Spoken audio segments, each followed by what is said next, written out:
आपको आवाज आ रही है ना? जी सर, आ रही है।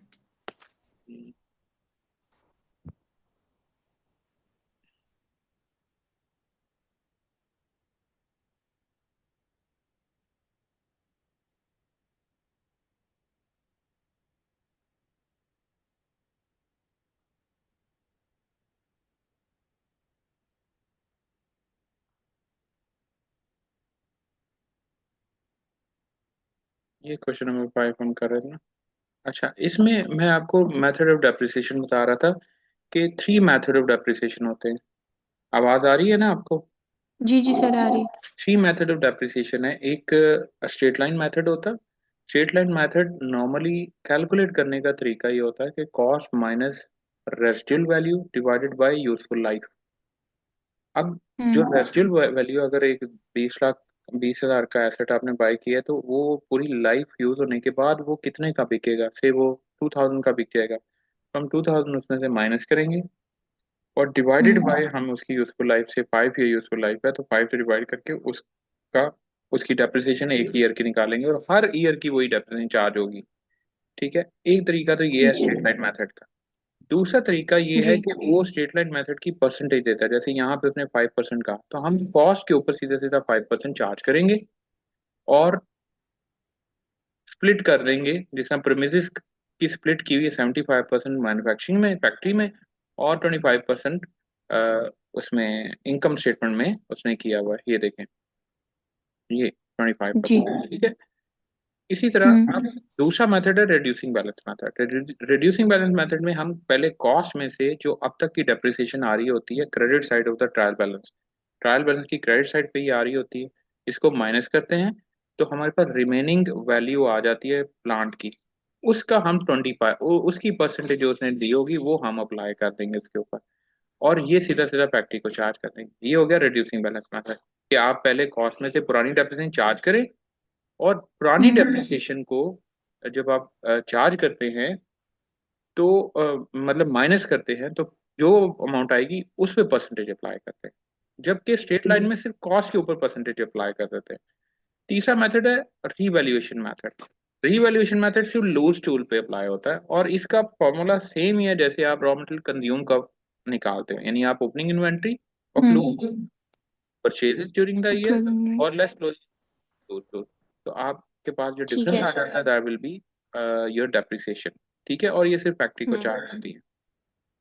अब आप ठीक हो देखिए इस गया। क्वेश्चन के अंदर आपके सारे ओवरहेड्स कैलकुलेट हो गए, टोटल किया आपने, और इन टोटल को प्राइम कॉस्ट के अंदर अगर आप ये देखें, ये प्राइम कॉस्ट आ रही है जो 3 एलिमेंट को ऐड करके आई है, मटेरियल, लेबर और रॉयल्टी। इन तीनों को मिक्स रॉयल्टीज। करके ये प्राइम कॉस्ट है। प्राइम कॉस्ट में जब ये कॉस्ट ऐड करेंगे तो हमारे पास टोटल फैक्ट्री कॉस्ट आएगी, या टोटल मैन्युफैक्चरिंग कॉस्ट बोलते हैं इसको। इसके अंदर आप वर्क इन प्रोग्रेस ओपनिंग और क्लोजिंग को एडजस्ट करते हैं और उसके बाद आपके पास कॉस्ट ऑफ प्रोडक्शन आ जाती है जो उसने मांगी हुई थी। ठीक है। ठीक है। अब क्वेश्चन हाँ। Statement of profit and loss. अब ये जो कॉस्ट ऑफ प्रोडक्शन है ये बगैर फैक्ट्री प्रॉफिट ऐड किए उसने यहाँ पे कॉस्ट ऑफ प्रोडक्शन लिख दिया, opening inventory of finish good, add cost of production और less closing inventory of finish good. ये क्वेश्चन फैक्ट्री प्रॉफिट वाला नहीं है, सिंपल क्वेश्चन है। उसके बाद ग्रॉस प्रॉफिट में उसने एक्सपेंसेस कर दिए। जो एक्सपेंसेस इंश्योरेंस प्रोमिसेस ऊपर था उसका 75% ऊपर आया फैक्ट्री में, और यहाँ 25% आया। हीटिंग एंड लाइटिंग है 75% ऊपर। हम्म। एडजस्टमेंट करने के बाद, एडजस्टमेंट कौन सी है इसमें? ये आउटस्टैंडिंग या जो पेंडिंग आपके हीटिंग एंड लाइटिंग के एक्सपेंसेस है जिनको आपने पे नहीं किया वो आप ऐड करेंगे। ठीक है, इसी तरह इंश्योरेंस हम्म। प्रीपेड थी वो आप माइनस करेंगे, फिर उसके बाद परसेंटेज अप्लाई करेंगे। उसके बाद अदर ठीक है। Administrative expense as it is आ गए हैं, sale and distribution expense as it is आ गए हैं, प्रीमिसेस की 25% डेप्रिसिएशन जो ऊपर आपने कैलकुलेट की थी उसी का 25% लेंगे, और व्हीकल की डेप्रिसिएशन ऑब्वियसली ये सेलिंग डिस्ट्रीब्यूशन के लिए यूज होता है व्हीकल, तो वो हम्म। इनकम स्टेटमेंट को चार्ज करेंगे। और ये भी रिड्यूसिंग बैलेंस मेथड पे है। व्हीकल देखें 12,000 कॉस्ट है, पुरानी डेप्रिसिएशन 4200 है, माइनस की, फिर 25% अप्लाई किया, तो ये आपके हम्म। पास एक्सपेंसेस आ गए। इन एक्सपेंसेस को ठीक हो गया। हमने टोटल किया और ऊपर जीपी में से माइनस कर दिया, तो ये आपके प्रॉफिट फॉर द ईयर आ गया। ठीक है। ठीक है। अब इसमें आपने इनकम स्टेटमेंट बना ली, statement of profit and loss बना ली, statement of profit and loss और मैन्युफैक्चरिंग अकाउंट बना लिया। इस क्वेश्चन के अंदर उसने स्टेटमेंट ऑफ फाइनेंशियल पोजीशन नहीं पूछी हुई थी। अगले क्वेश्चन में उसने ये पूछा हुआ है। अगला क्वेश्चन अगर आप देखें, क्वेश्चन नंबर 7 मुझे भेजा है आपने, उसका सोल्यूशन मेरे पास आ हाँ रहा सर, है। भेजे भेजे। चलिए, क्वेश्चन नंबर 7 वो कह रहा है मैन्युफैक्चरिंग अकाउंट बनाए, statement of profit and loss बनाए, और स्टेटमेंट ऑफ फाइनेंशियल पोजीशन बनाए। अब क्वेश्चन को हम देखते हैं, पहले तो हमने रिक्वायरमेंट पढ़नी होती है। तीनों है। क्वेश्चन अगर आप देखें तो क्वेश्चन का ट्रायल बैलेंस दिया हुआ है, नॉन करंट एसेट दिया हुआ है, सीधे सीधे। उसके बाद परचेज ऑफ रॉ मटेरियल दिया हुआ है, डायरेक्ट लेबर है, वेजेस है, फैक्ट्री ओवरहेड है, सेलिंग एंड एडमिनिस्ट्रेटिव एक्सपेंस है, रेवेन्यू है, बैंक है, ट्रेड पेबल है, कैपिटल है। और ये आपके पास एडिशनल है, closing inventory, raw material, work in progress, finish good. ठीक है, अब हम्म। ओपनिंग इन्वेंट्री इनकी नहीं दी हुई। ओपनिंग इन्वेंट्री देखें कहाँ दी हुई है इसमें। Opening event. उसने क्यों नहीं दी? क्योंकि ऊपर क्वेश्चन में लिखा हुआ है कि उस बंदे का जो बिजनेस है वो फर्स्ट ईयर है। तो फर्स्ट ईयर में ओपनिंग इन्वेंट्री तो नहीं होती ना। समझ में आ गई बात? क्योंकि अभी अभी नया कि नया अभी खुला। बिजनेस स्टार्ट हुआ है तो उसका तो ओपनिंग जो इन्वेंट्री होती है जो पिछले साल की बची हुई हो। पिछले साल तो बिजनेस ही अच्छा। बनी हुआ, बिजनेस तो अभी स्टार्ट हुआ है, तो इसलिए ठीक इसमें है, हाँ। ओपनिंग इन्वेंट्री नहीं है। तो इसलिए जब हम मैन्युफैक्चरिंग अकाउंट बनाएंगे तो मैन्युफैक्चरिंग के अकाउंट के अंदर जो आपके पास वो है, मैन्युफैक्चरिंग अकाउंट में जब आप रॉ मटेरियल की कॉस्ट निकालेंगे तो उसमें ओपनिंग इन्वेंट्री नहीं आएगी, सीधा परचेजेस आएगी। ये देखें, परचेजेस प्लस क्लोजिंग इन्वेंट्री। हम्म। तो आपके पास मटेरियल यूज आ जाएगा। ठीक। ये देखें, ये मटेरियल यूज आ गया आपके पास। इसमें डायरेक्ट वेजेस जी। ऐड की तो आपके पास प्राइम कॉस्ट आ गई, क्योंकि रॉयल्टी नहीं दी हुई, तो सिर्फ ये दो एलिमेंट ही आपके प्राइम कॉस्ट होंगे। फिर आपने फैक्ट्री ओवरहेड आपको कैलकुलेट करने की जरूरत नहीं है, उसने टोटल दिया हुआ है। फिर उसके बाद ये टोटल मैन्युफैक्चरिंग कॉस्ट आ गई। इसमें से आपने opening inventory work in progress add नहीं करना, क्योंकि वो दी नहीं हुई, तो less closing work in progress किया तो आपके पास ये कॉस्ट ऑफ प्रोडक्शन आ गई। अब इस कॉस्ट ऑफ प्रोडक्शन में वो कह रहा है इस कॉस्ट ऑफ प्रोडक्शन का 20% फैक्ट्री प्रॉफिट है। तो आप सीधा सीधा इसका हम्म। 20% चार्ज करेंगे, और 20% इसमें ऐड करके ये आपकी market value of production is mark. Transfer to the trading account. ये आप अमाउंट है जो ट्रांसफर करेंगे कहाँ पे? यहाँ पे ट्रेडिंग अकाउंट। ट्रेडिंग अकाउंट में। ये देखें, ये मार्केट वैल्यू ऑफ प्रोडक्शन आ गई, क्योंकि opening inventory of finish good तो है नहीं, तो सिर्फ यही आ जाएगी, हम्म। और less closing inventory of finish good. तो ये आपके पास आ गया जीपी। अब इस जीपी में जो सबसे पहला काम करना है आपने वो एडजस्टमेंट करनी है जो आपने इसके अंदर आपने फैक्ट्री प्रॉफिट डाला। आपको याद होगा, मैंने आपको कहा आपने इसके अंदर फैक्ट्री प्रॉफिट डाला, आपने कॉस्ट को बढ़ा दिया।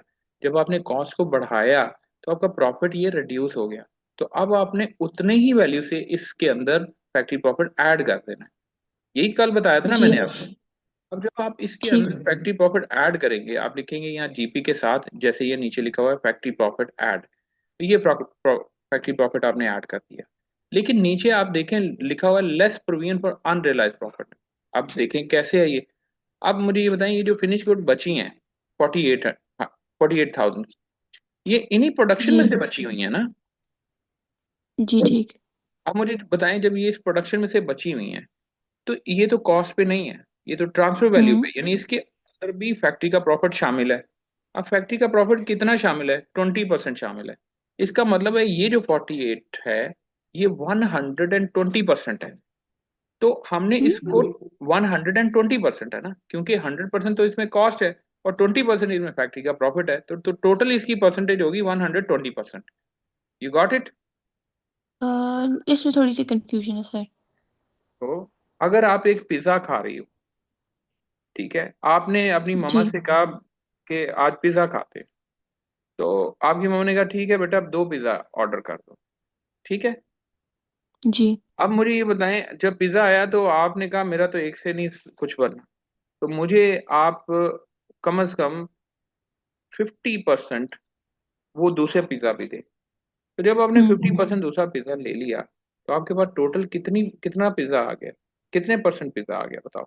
150%। One one hundred and fifty fifty percent इसी तरह ये देखो, इस 4800 के अंदर कॉस्ट प्लस प्रॉफिट शामिल है। कॉस्ट है हंड्रेड हम्म। परसेंट और प्रॉफिट है 20%। तो ये आपके पास टोटल 120% है। जब हमने अच्छा। जब हमने इसमें ठीक ठीक से, ठीक ठीक। अब मेरी बात सुने, जब हमने हम्म। इसमें से प्रॉफिट निकालना है या कॉस्ट निकालनी है, सेपरेट करनी है, तो हम इसको इसकी परसेंटेज से डिवाइड करेंगे। यानी इसको हम 120 से डिवाइड करेंगे, और अगर हमने इसमें से फैक्ट्री प्रॉफिट निकालना है तो हम इसको 20 से मल्टीप्लाई करेंगे। ये देखो, 48,000 को 120 से डिवाइड किया और 20 से मल्टीप्लाई किया, तो फैक्ट्री का प्रॉफिट आ गया जो अनरियलाइज प्रोविजन बना। तो वो अनरियलाइज प्रोविजन, चूंकि ओपनिंग प्रोविजन तो है नहीं, तो क्लोजिंग प्रोविजन अगर आ रही है, कितनी आ रही है, इधर देखें, क्लोजिंग प्रोविजन आ रही है 8,000। 8। तो इसका मतलब हाँ। क्लोजिंग प्रोविजन इंक्रीज होगी, क्योंकि ओपनिंग प्रोविजन तो जीरो है। तो क्लोजिंग प्रोविजन इंक्रीज होगी, तो इंक्रीज प्रोविजन आपको पता है लेस करते हैं हम, प्रोविजन फॉर डाउटफुल डेट भी लेस करते हैं और ये भी लेस करते हैं। और इसका लॉजिक ठीक। भी मैंने बताया था, हम इसको लेस क्यों करते हैं। मुझे एक बात बताएं, अगर हम्म। ये जो प्रॉफिट है इसमें अगर 8,000 ज्यादा ऐड हुआ हुआ है, जबकि इसको 40 पे होना चाहिए था, अगर ये प्रोडक्शन की परचेज या प्रोडक्शन कॉस्ट ऑफ प्रोडक्शन में से जब हम इसे 40 को माइनस करेंगे, अगर हम 40 को माइनस करते हैं, बल्कि अगर हम इसमें से 40 को माइनस करते हैं, तो अमाउंट हम्म। ये जो कॉस्ट आती, ये ज्यादा आती या कम आती, बताएं।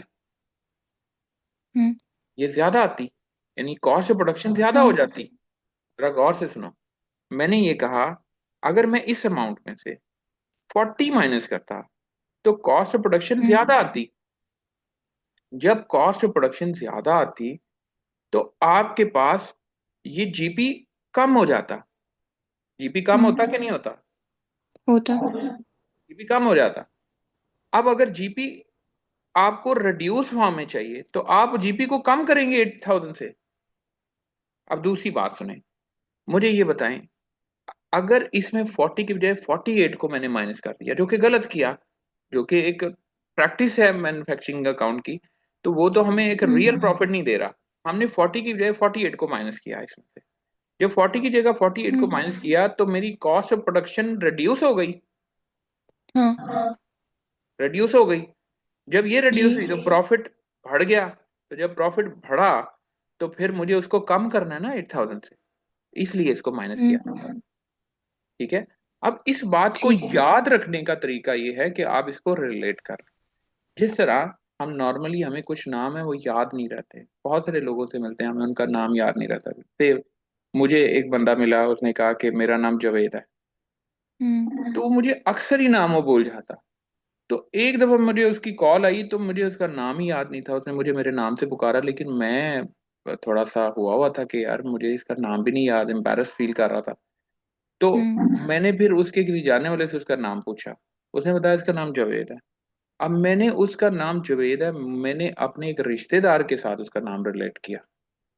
मैंने कहा हम्म। यार उसका नाम भी जुबैद है, तो मुझे अब वो उसका नाम नहीं बोलता। तो इसी तरह अकाउंटिंग ट्रीटमेंट हर चीज का डिफरेंट है। लेकिन जब हम अकाउंटिंग ट्रीटमेंट को किसी और, जो जो ट्रीटमेंट हमें याद हो चुका है उसके साथ रिलेट करते हैं, तो हमें चीजें हम्म। याद रह जाती हैं। अब जैसे कि ये क्वेश्चन में देखें, मैंने कहा ये लेस करना है। अब लॉजिक का तो आपको हम्म। पता चल गया क्यों लेस करना है, लेकिन सम हाँ। टाइम पेपर में हमारे पास इतना टाइम नहीं होता हम लॉजिक आइडेंटिफाई करें, तो हमें उसको थोड़ा सा पास करने के लिए चीजें याद करनी पड़ती हैं। हम्म। अब मैंने आपको बताया कि अगर ओपनिंग इन्वेंट्री भी यहाँ पे होती तो ओपनिंग प्रोविजन इसकी बनती है अनरियलाइज प्रॉफिट की। अब अभी ओपनिंग इन्वेंट्री नहीं है तो ओपनिंग प्रोविजन जीरो है, तो क्लोजिंग हम्म। प्रोविजन आ रही है 8, तो क्लोजिंग प्रोविजन हो गई इंक्रीज, क्योंकि स्टार्ट ओपनिंग प्रोविजन जीरो है, क्लोजिंग प्रोविजन 8 है, तो फिर ये इंक्रीज ही हुई ना, क्योंकि opening provision minus closing provision होता है ना। तो अगर ओपनिंग प्रोविजन जीरो है और क्लोजिंग प्रोविजन 8 है, तो क्लोजिंग प्रोविजन 8 से इंक्रीज हो गई। तो इंक्रीज हम्म। प्रोविजन को हम प्रॉफिट में लेस करते हैं, चाहे वो प्रोविजन फॉर डाउटफुल डेट हो, चाहे वो प्रोविजन फॉर अनरियलाइज प्रॉफिट हो, तो इसलिए हमने इसको माइनस ठीक है। किया। फैक्ट्री प्रॉफिट जो है वो हमने ऐड किया, जो डायरेक्ट कॉस्ट ऑफ प्रोडक्शन का पार्ट था, जो कि अगर आप ये देखें, ये कॉस्ट ऑफ प्रोडक्शन है, इसके अंदर फैक्ट्री प्रॉफिट जितना ऐड है उतना हमने हम्म। जीबी में ऐड कर दिया, और जितना इसके अंदर ऐड है क्लोजिंग में उतना हमने माइनस कर दिया। Simple is that. ठीक है। उसके ठीक बाद हो गया। ये जब हमने काम किया तो अगला एक्सपेंस का काम होता है, वो सेलिंग एंड एडमिनिस्ट्रेटिव एक्सपेंस सारे क्यूमुलेट करके उसने बताए हुए हैं कौन कौन से हैं, कितनी अमाउंट है 584 की, वो सिंपली हम माइनस करेंगे तो हमारे पास ये फिगर आ जाएगी। यानी हम जीपी पहले निकालेंगे, ये जीपी है हमारे पास, जीपी में से ये सेलिंग एक्सपेंस माइनस किए, उसके बाद इसके अंदर हमने ये प्रॉफिट ऐड किया, जो unrealised profit cost of production का पार्ट था, और ये अनरियलाइज प्रॉफिट जो कि प्रोविजन फिनिश गुड का पार्ट था, तो हमने माइनस किया, तो हमारे पास ये 216 आ गया, ये ऐड हो जाएगा इसमें, तो 800 प्रॉफिट आ जाएगा। Is that clear? ठीक। अब statement of financial position same वही है जो पहले आपने बनाई है, कोई मुश्किल नहीं है। उसमें सिर्फ डिफरेंस ये है कि ये जो closing inventory of finish good है, इसके अंदर से 8 आपने माइनस कर देना है, जो कि फैक्ट्री प्रॉफिट इसमें ऐड हुआ हुआ है। क्योंकि हमने करंट एसेट्स में हमेशा जो फिनिश गुड की इन्वेंट्री है वो कॉस्ट पे रिकॉर्ड करनी हाँ। होती है, वो ट्रांसफर प्राइस पे नहीं करनी होती। Is that clear? जी सर। ये हमने 40 देख ले, 8 माइनस किया हुआ है। वर्क इन प्रोग्रेस हम्म। की एज इट इज इन्वेंट्री आ गई, फिनिश गुड की एज इट इज इन्वेंट्री आ गई। नॉन करंट एसेट्स वो एज भी इट इज ठीक आ है। गए, 1235 की एज इट इज आ गए, इनकी कोई डेप्रिसिएशन वगैरह नहीं चार्ज हुई, ये एज इट इज आ गए। उसके बाद आपके हम्म। पास बैंक का बैलेंस है करंट एसेट में, वो एज इट इज आ गया। आपने इन चारों को टोटल किया, आपके पास ये करंट एसेट आ गए, इनको आपने नॉन करंट एसेट में ऐड किया, तो ये आपके पास टोटल एसेट्स आ गए। अब इक्विटी एंड लायबिलिटी में ठीक है। देखें तो कैपिटल की फिगर आपको दी हुई है, प्रॉफिट आपने अर्न कर लिया हुआ है, उसको ऐड करेंगे तो ये आपके पास नेट इक्विटी आ जाएगी। उसके बाद करंट लायबिलिटी में ट्रेड पेबल्स आपको दिए हुए हैं ट्रायल बैलेंस के अंदर, उनको ऐड करेंगे तो ये हमारे पास बैलेंस शीट बन जाएगी। इसमें कोई मुश्किल है बताएं यहाँ तक? नहीं ठीक है। ठीक है। अच्छा, अब क्वेश्चन नंबर 8 की बात करें। Question number 8। वो तो मैंने नहीं भेजा। ठीक है, 8 जरा भेजें मुझे, अभी 10 मिनट है, 10-15 मिनट आप ले लें, क्योंकि इसके बाद जुमा है, मुझे जुम्मे के लिए जाना पड़ेगा जल्दी। तो ये हमारा चैप्टर ऑलमोस्ट खत्म हो जाएगा आज 8 क्वेश्चन के बाद। तो इसके बाद हमने इसके पास पेपर करने हैं, पास पेपर के क्वेश्चंस करेंगे हम। वो भी नुमान मलिक की बुक है जो आपके पास है, उसके अंदर से आपने मुझे वो व्हाट्सएप कर देने। ठीक है, तो वो मैं आपको उसमें क्लास ले लूंगा, वो लास्ट क्लास होगी हमारी, उसमें पास पेपर जितने भी हैं हम डिस्कस कर लेंगे। ठीक है, उसके बाद जी नया ठीक है। चैप्टर शुरू करेंगे।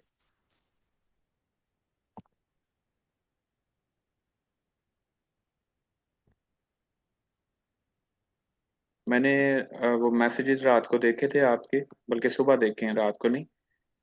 और जी जी। आई रियली अप्रिशिएट कि आप एफर्ट्स कर रही हैं, मुझे अच्छा जी लगा सर। कि आपने बहुत अच्छी एफर्ट्स की हैं, आप वो सारा थॉरली देख रही हैं और नोट डाउन कर रही हैं। तो आप यानी मेरी मेहनत सफल हो जाती है यहाँ पे। जी सर। स्टूडेंट सर ज़्यादा ट्वेल्व होते पॉइंट हैं। एट का वो नहीं है, सोल्यूशन नहीं है। कोई बात नहीं, वो 12.7 की तरह ही है ना। बस ट्वेल्व यही पॉइंट मैंने भेज सेवन दिया। हाँ, क्वेश्चन ही भेजे हैं, वो 7 की तरह है, वो आपने जस्ट प्रैक्टिस करना है। उसमें ठीक। फैक्ट्री प्रॉफिट वाला ही सिनेरियो है। 12.9 भेजे। 12.8।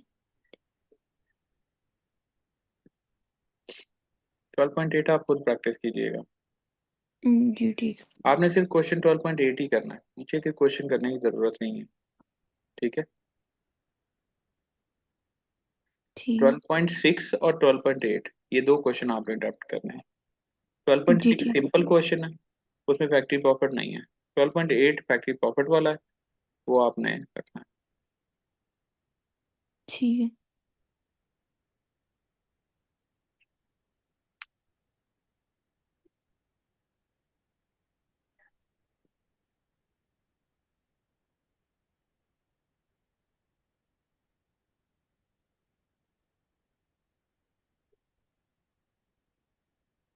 भेजिए आपने।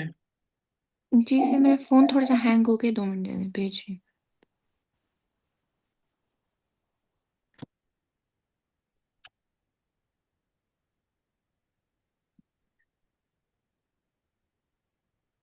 आप लोग किस जगह जा रहे हैं फिर समर वेकेशन? सर अभी पता नहीं, कंफर्म नहीं है। हम तो मई में ही समर वेकेशन कर रहे हैं, टाइमली। कश्मीर में तो वो प्रोटेस्ट हो रहे हैं। हाँ, भेजिए सर।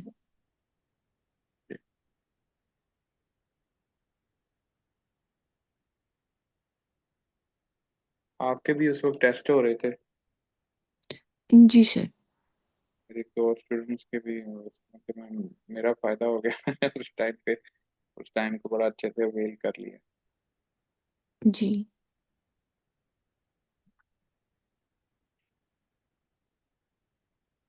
चलिए, क्वेश्चन आ गया आपका। तो 8 है। 9 तो सिंपल सा दिया, in the last year the cost of production and market value of with factory enterprise this and 150 respectively calculate the factory profit. देखो वो कह रहा है in the last year the cost of production and market value of goods. Hmm. ये cost of production है और ये market value है। तो वो कह रहा है कैलकुलेट द ठीक है। फैक्ट्री प्रॉफिट, तो फैक्ट्री प्रॉफिट 30,000 होगा, सिंपल सी बात है। जी। अगर आपको एक चीज इतने की पड़ी और मार्केट में वो इतने की है तो फैक्ट्री प्रॉफिट 30,000 होगा। वो कह रहा है calculate the factory profit percentage.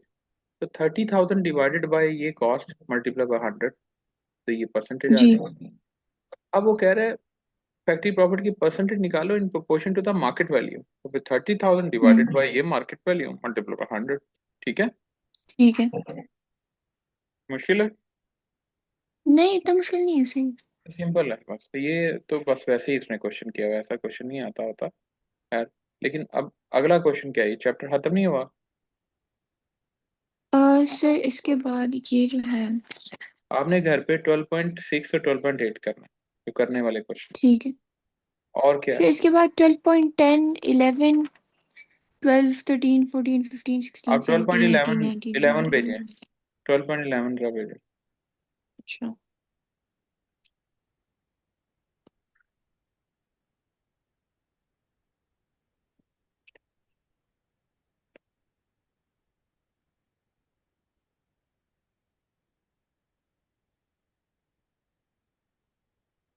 जल्दी से भेजें।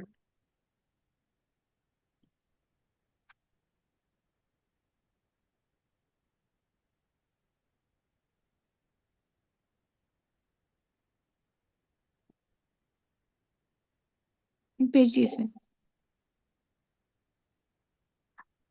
क्या कर रहा है ये, फिर वही भेज रहे हैं, total cost of production is whereas company transfer good from the manufacturing to the account the statement profit और loss at the cost plus this. ये तो वही वाला ना, इसका 10% लेंगे तो आपके फैक्ट्री हम्म। प्रॉफिट आ जाएगी, और उसी फैक्ट्री प्रॉफिट को इसमें ऐड करेंगे तो मार्केट वैल्यू ऑफ प्रोडक्शन आ जाएगी।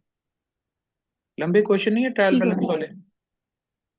आ, एक मिनट मैं देखती 12.13 भेजेंगे।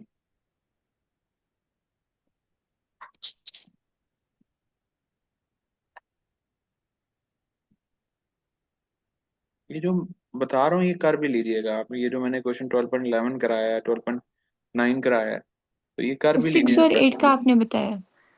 6 और 8 तो आपने करने हैं ना, ये जो उसके बाद वाले हैं ना छोटे छोटे क्वेश्चन हैं, ये भी आप कर लीजिएगा, हम्म। प्रैक्टिस हो जाएगी आप। चलिए ठीक।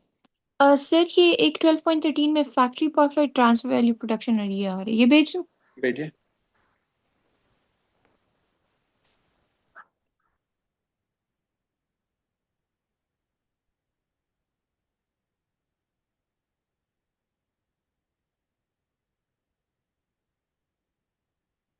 भेजिए।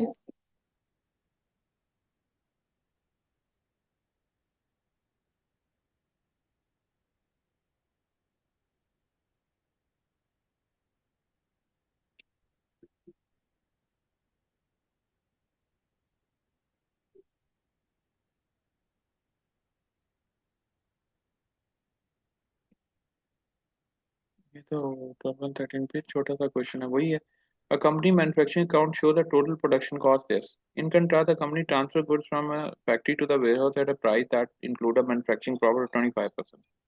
तो फैक्ट्री प्रॉफिट वो कह रहा है क्या होगा, 25% इसका ले 90 का, तो ये आपके पास फैक्ट्री प्रॉफिट आ जाएगा। ठीक है, तकरीबन बाईस हजार ठीक है। पाँच सौ समथिंग होगा। ठीक है, 22,500 ही होगा। उसके बाद वो कह रहा है calculate the okay okay. Transfer value, तो 22,500 को इसके अंदर ऐड कर दो, 1,12,500 आ जाएगा। ठीक है, आगे ठीक देखो। है। 12.14 भी ऐसा ही है। अब 12.15 क्या है? 12.15 से a company transfer its product from भेजिए ना। factory to warehouse at close to the following table उसमें shows ट्रायल बैलेंस closing दिया हुआ है inventory। कि नहीं दिया हुआ?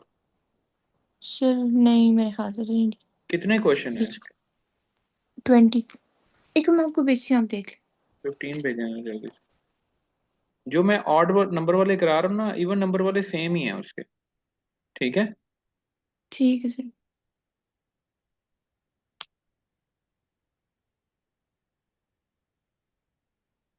भेजिए। इकट्ठे ही भेज दें, सारे भेजें, क्यों एक एक करके भेज रही हैं आप? जी वही कर रही हूँ।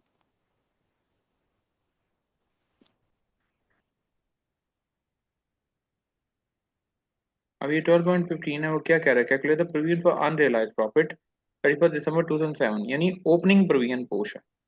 ओपनिंग प्रोविजन कितनी है इसके अंदर? ठीक है, फैक्ट्री प्रॉफिट में। और फैक्ट्री मतलब ओपनिंग प्रोविजन और फैक्ट्री प्रॉफिट, यानी इसके अंदर जो ओपनिंग आपके पास आ रही है फिनिश गुड, उसके अंदर कितना प्रॉफिट शामिल है फैक्ट्री का। इसी तरह क्लोजिंग में कितना शामिल है। और आइडेंटिफाई द ठीक। प्रोविजन फॉर अनरियलाइज प्रॉफिट, और अनरियलाइज प्रॉफिट की प्रोविजन कितनी होगी, वो ऑब्वियसली इन दोनों का डिफरेंस होगी। जो इन दोनों की प्रोविजन आएगी उसका डिफरेंस होगी। ठीक है। अब ये ऊपर आपने जो इसका क्वेश्चन है, कंपनी ट्रांसफर इस product from factory to warehouse at a cost plus, आगे क्या है, कितने परसेंट है? ये कॉस्ट प्लस कॉस्ट प्रॉफिट बताएं। 25%। आप बताएं ना, 12.15 क्वेश्चन में कॉस्ट प्लस आगे क्या लिखा हुआ है? 20%, 25% है? ये 12.51 में। सर ये तो 12.16 है। क्या कर रही हैं आप? आपके सामने बुक खुली हुई है, आप बुक से देख के बताएं क्या फिगर आ रही है। कॉस्ट प्लस क्या लिखा हुआ? ये 12.15 क्वेश्चन में a company transfer is product from factory to ware अच्छा, हाउस एट कॉस्ट प्लस क्या परसेंटेज है? कॉस्ट प्लस 20% मार्कअप वाला। 20% मार्कअप है, इसका मतलब 20% कॉस्ट के ऊपर है। अब मुझे एक बात बताएं, अगर ये ट्रांसफर वैल्यू है तो ये हम्म। कितने परसेंट होगी?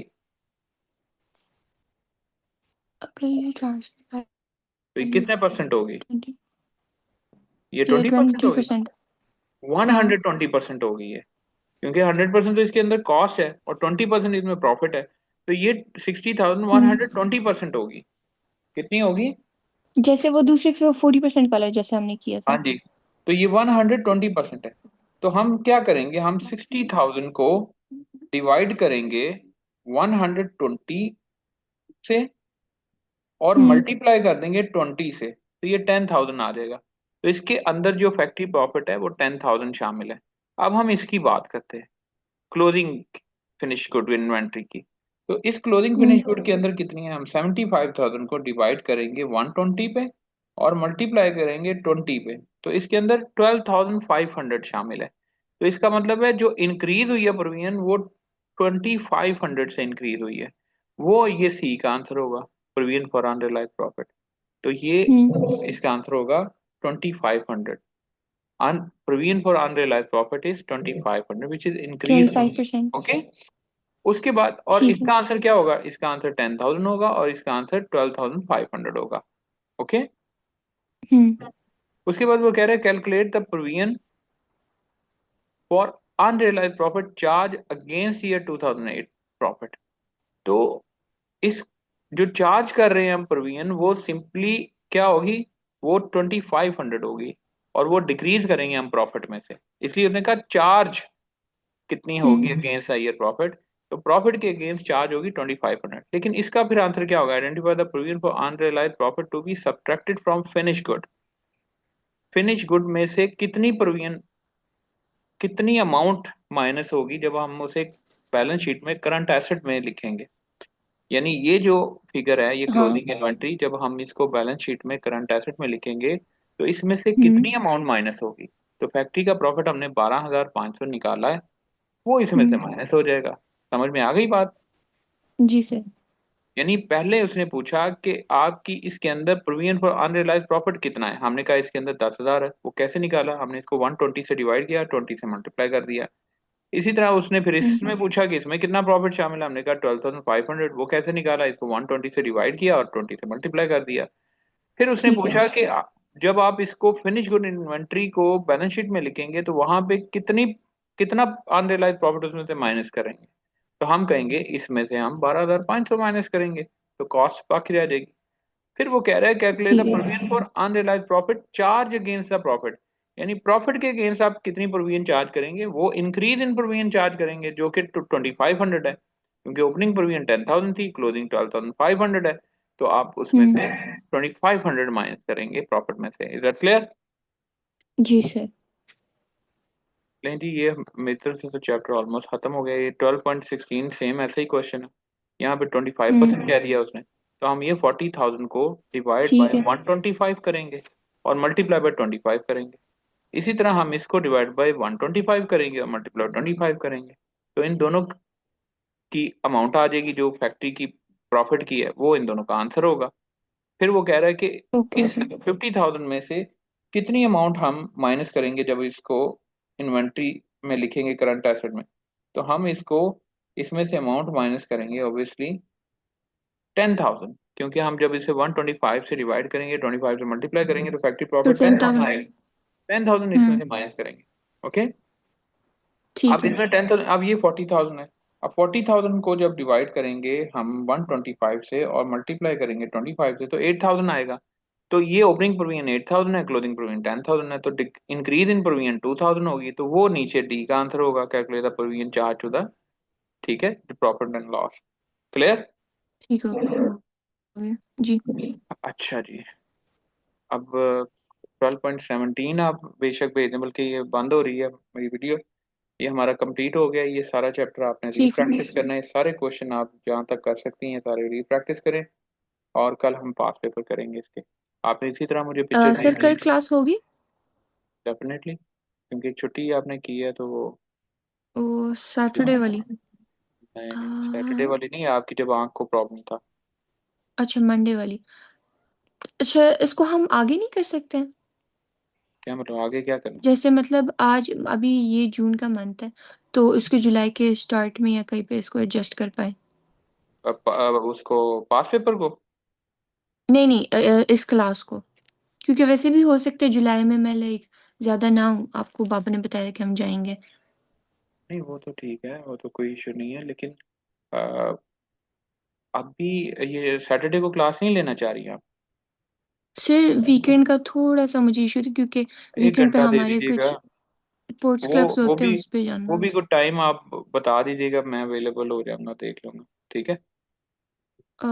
चलिए मैं आपको बता देती हूँ। ठीक है। हाँ। थैंक मेरा यू। सिलेबस जरा अच्छे वो चल रहा है, अच्छा एक टेम्पो चल रहा है, तो उसको मैं नहीं चाह रहा कि वो टूटे। स्पेशली अब ये चैप्टर हो ठीक है। गया हमारा, इसका कल पास पेपर हो जाए, ये वाइंड अप हो जाए, अगले वीक हम एक नया चैप्टर करें। जी ठीक ठीक है। है। चलिए। तो थैंक यू। कोशिश यही करनी ओके। चाहिए कि हमें एक वीक में दो चैप्टर्स, अगर एक चैप्टर कंप्लीट करें तो दूसरा चैप्टर का फर्स्ट लेक्चर हमारा हो जाए। ठीक है। जी ठीक। तो काफ़ी ज़्यादा टॉपिक हैं, एएस के भी हैं, ए लेवल्स के भी हैं, जल्दी ख़त्म हो जाएंगे अगर आप थोड़ी एक्स्ट्रा एफर्ट करोगे तो। ठीक है। जी ठीक। Thank you. You welcome.